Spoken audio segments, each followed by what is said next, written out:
Imagine a world where humanity never existed.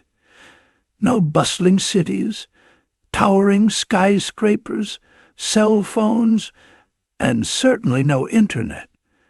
The planet instead would be ruled by the elements and creatures that thrived long before we made our mark. As wild as it sounds, there was a time when this alternate reality almost came true. Our very existence teetered on the edge of oblivion. A near miss so catastrophic that at one point, fewer than 1,300 of our ancestors walked the earth. That's fewer people than the average high school. Let that sink in. Today, humans are everywhere. We've claimed every corner of the planet, from scorching deserts to frozen tundras, and we've even ventured into space. But this dominance was far from guaranteed. If history had taken a slightly different turn, there might be no you, no me, no us. Instead, our ancestors almost disappeared entirely, swallowed by the relentless forces of nature during a time so unforgiving that survival was practically a miracle. But what caused this brush with extinction? Was it a massive volcanic eruption spewing ash into the sky and choking life below?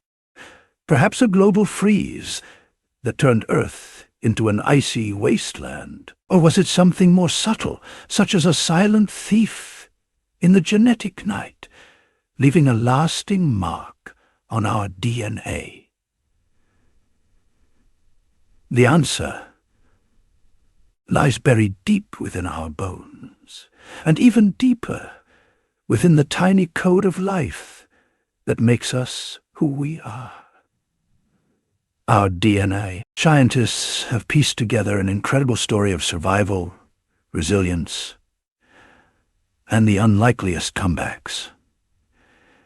It's a tale that rewrites everything we thought we knew about our species, and sheds light on how fragile our existence was. So let's rewind the clock nearly 1 million years, to a time when our ancestors, primitive, vulnerable, and vastly outnumbered by the world's dangers, faced their greatest challenge. This is the story of how we almost vanished, and what it took to rise from the brink of extinction.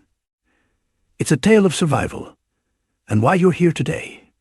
Let's dive in. The idea that humans nearly went extinct 70,000 years ago has been widely debated and often repeated.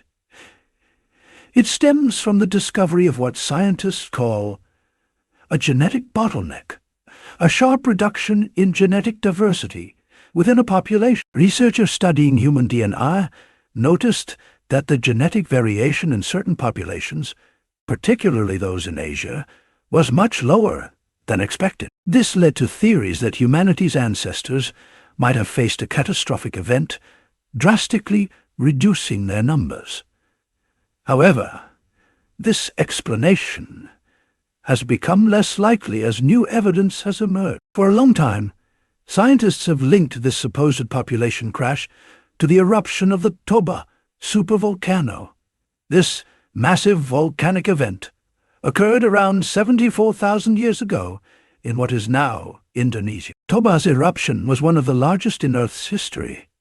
It released enormous ash and gases into the atmosphere, potentially creating a volcanic winter. This could have drastically cooled the climate for several years, disrupted ecosystems, and wiped out food sources for humans and other species. Given the scale of the eruption, it seemed logical to connect Toba's effects with the observed genetic bottleneck. If much of the human population had died during this event, the survivors would have passed down their limited genetic variation to future generations, creating the bottleneck effect visible in today's DNA. This theory explained the geological evidence of Toba's eruption and the genetic data.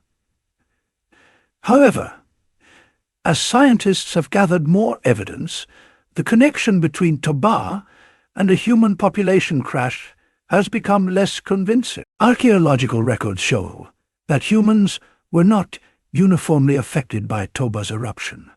While some areas may have experienced disruptions, humans in other regions have remained relatively unaffected. For example, Sites in India show continuous human activity during Tuba's eruption, indicating that populations there could adapt and survive despite the challenges. Similarly, genetic studies suggest that while there is evidence of a bottleneck, it is not consistent with a catastrophic global event that wiped out most of humanity. Instead of a disaster like Toba, researchers now believe that the genetic bottleneck might result from the founder effect. The founder effect happens when a small group of individuals from a larger population migrates to a new area and becomes isolated. Since this group carries only a fraction of the genetic diversity of the original population, their descendants inherit a less varied gene pool. Over time, this lack of diversity can look like the result of a population crash, even if the overall population size didn't change significantly. In the case of early humans, this phenomenon likely occurred when small groups migrated out of Africa into Asia and Europe. These groups were relatively small compared to the larger populations that stayed behind in Africa. As a result, the genetic diversity of the migrating populations was much lower, creating the illusion of a bottleneck in the genetic record. The Toba supervolcano theory was once a dramatic and compelling explanation for humanity's genetic history. But science often evolves with new evidence. Today, most researchers agree that the genetic bottleneck in humans living in Asia was more likely due to the founder effect than a global catastrophe. While the story of Toba and the genetic bottleneck 70,000 years ago is fascinating, this discussion has other focuses. Instead, we're looking at an even earlier and more significant population collapse that occurred roughly 930,000 years ago. This ancient bottleneck, revealed through advanced genetic studies, suggests that our distant ancestors faced an event that nearly wiped them out entirely. Unlike the Toba hypothesis, this earlier bottleneck points to a dramatic reduction in population size across the entire species. Understanding this event helps scientists piece together the human evolution and survival puzzle, showing how precarious our journey as a species has been. The world was very different around 930,000 years ago. Africa was home to diverse ecosystems, ranging from vast savannas to dense forests, teeming with wildlife that included ancestors of elephants, giraffes, and even giant hyenas. But it wasn't just the animals that were intriguing. Our ancestors, early members of the hominin family, were navigating this dynamic and often harsh environment, laying the groundwork for what would eventually become Homo sapiens. At this time, Homo erectus was the most widespread hominin species, emerging around 2 million years ago. Homo erectus was a pioneering species known for its ability to adapt to a variety of environments. These early humans had larger brains and more advanced tools than their predecessors, such as the iconic hand axes. Their adaptability enabled them to spread beyond Africa into parts of Asia and Europe, becoming one of the first hominin species to venture far from their origin.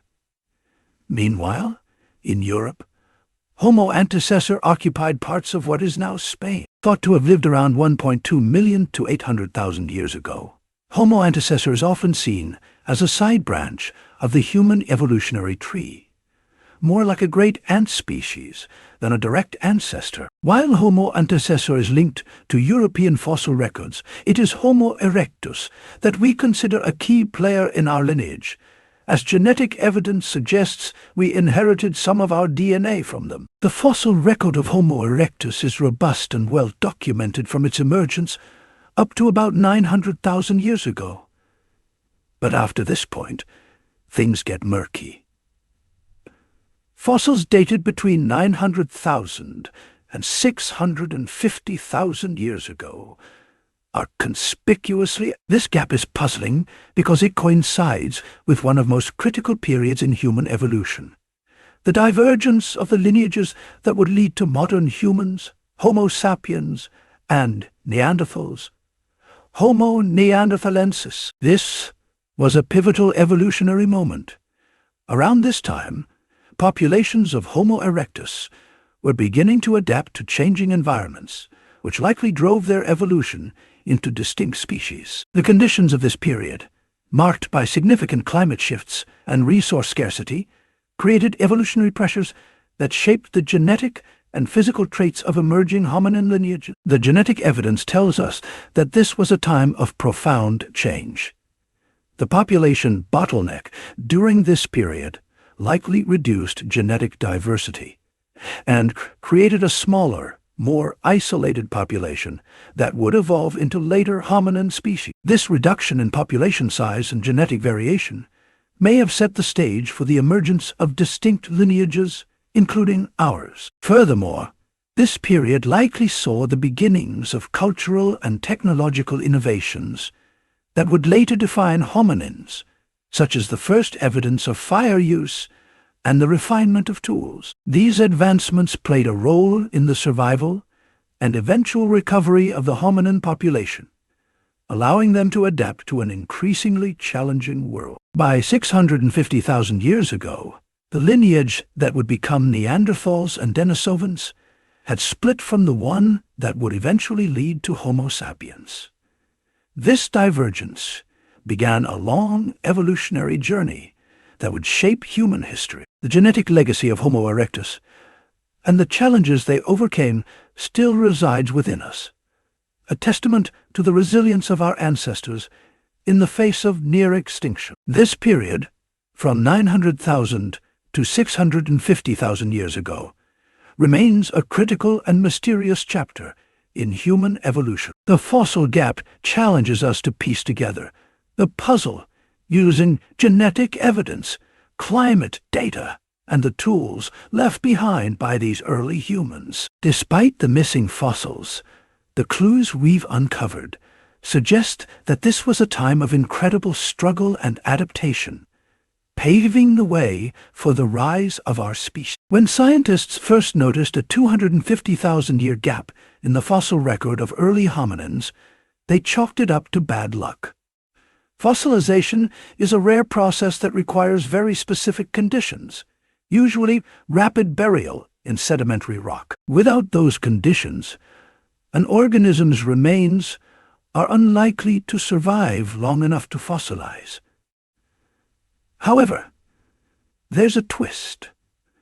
Early hominins often lived in river valleys, areas that are prime real estate for fossil formation. River valleys have abundant water sources and experience frequent flooding, which leads to the rapid sedimentation needed for fossil preservation.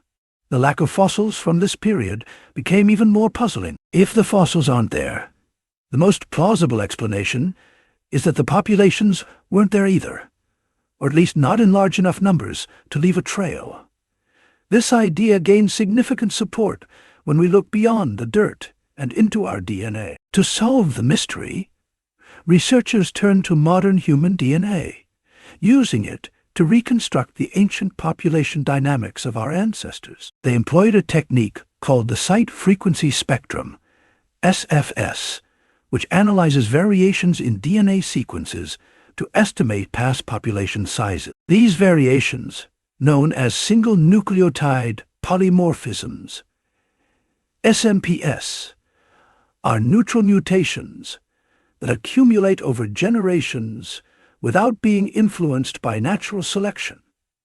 When researchers calculated the SFS, they discovered an astonishing find. Our ancestral population suffered a dramatic collapse. Nearly 100,000 individuals dwindled to fewer than 1,300 individuals during a period known as the mid-Pleistocene transition, MPT, which was a time of profound climate upheaval roughly 930,000 years ago. The mid-Pleistocene transition marked a shift in Earth's glacial cycles, making Ice Age periods colder and more severe. This created harsh conditions that likely decimated hominin populations. Two major factors contributed to the global chill: the Atlantic meridional overturning circulation, a key ocean current that moves warm water from the tropics to the North Atlantic slowed down. Less warm water reached the Arctic and northern regions, significantly cooling the climate. Massive erosion exposed bedrock, which provided rough, stable surfaces for ice sheets to form and expand. These thicker, more extensive ice sheets reflected more sunlight and lowered global temperatures. Additionally, colder seawater began to absorb more carbon dioxide, further reducing the amount of greenhouse gases in the atmosphere. With less carbon dioxide to trap heat, Earth experienced an even greater drop in temperature. These environmental changes were catastrophic for our ancestors. The extreme cold made finding food, water, and suitable shelter harder. Many may have perished, leaving behind only a small, isolated population. This survival bottleneck profoundly impacted our genetic diversity and evolutionary path. The population eventually rebounded, but it took tens of thousands of years. Interestingly, this recovery coincided with a major milestone in human evolution: the discovery and control of fire.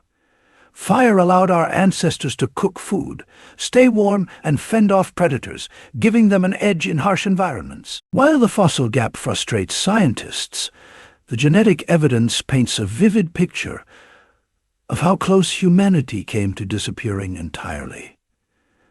The population dip among early hominins, including Homo erectus, was not a permanent fate. After enduring over 100,000 years of drastically low numbers, their population rebounded.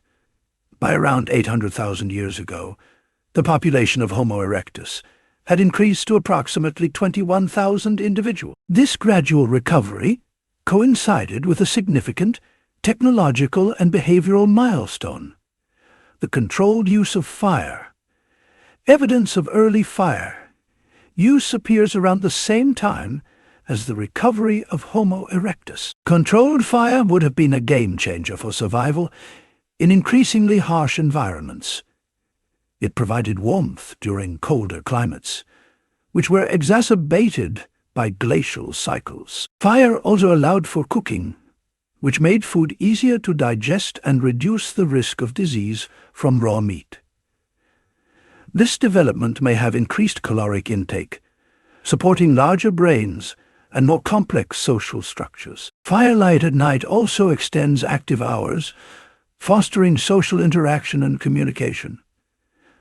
Another intriguing aspect of this recovery period is its alignment with a major chromosomal change in our evolutionary history. During this time, two ancestral chromosomes fused to create what we now identify as chromosome 2. This fusion reduced the number of chromosomes from 24 pairs, as seen in our closest relatives like chimpanzees and bonobos, to 23 pairs in modern humans. Chromosomal fusion events are rare, but they can have significant evolutionary implications. This particular fusion likely influenced genetic compatibility and reproductive isolation, marking the emergence of a distinct hominin species. Scientists speculate that this genetic shift might have been a key speciation event, giving rise to the lineage that eventually led to modern humans and our relatives like Neanderthals and Denisovans. This recovery period highlights our ancestors' resilience and ability to adapt to changing environments. The combination of biological innovation, such as chromosomal changes, and cultural advancements, such as fire use, likely set the stage for the later success of hominins. These developments provided the foundation for complex behaviors, tool use, and social structures that characterized subsequent evolutionary milestones.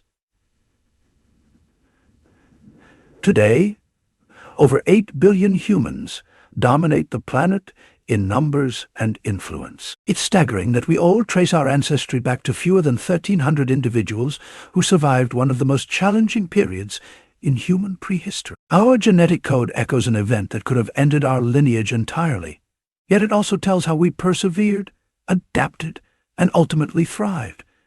If that isn't the ultimate comeback, what is?